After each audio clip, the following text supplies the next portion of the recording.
Je vais te parler d'un cas concret où tu as dû ressentir une colère immense. C'est quand tu es allé face aux politiques en Occitanie pour contrer la construction de l'A69 et que tu t'es retrouvé notamment face à Carole Delga, qui est de gauche. Meilleure blague depuis le début de l'émission.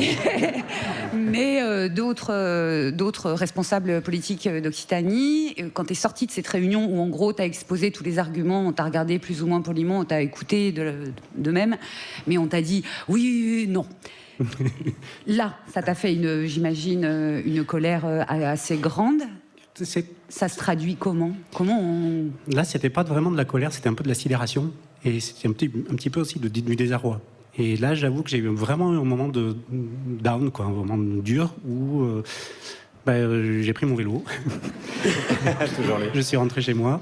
Ouais. Et sous mon casque, j'ai pleuré du conseil régional d'Occitanie jusqu'à chez moi.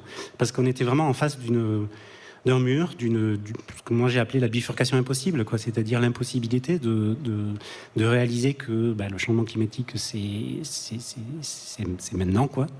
Les risques climatiques sont forts et que s'engager dans des projets qui nous verrouillent dans l'utilisation des énergies fossiles, dans un monde qui est impossible d'évoluer, de changer, de devenir résilient à ce changement climatique.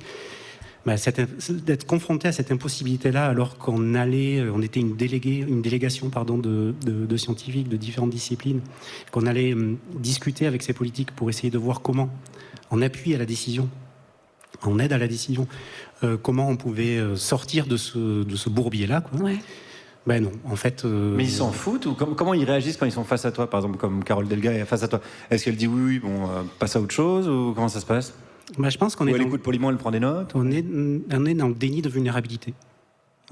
Les politiques ne se rendent pas compte que, en fait, le changement climatique est une menace pour l'habitabilité. Attends.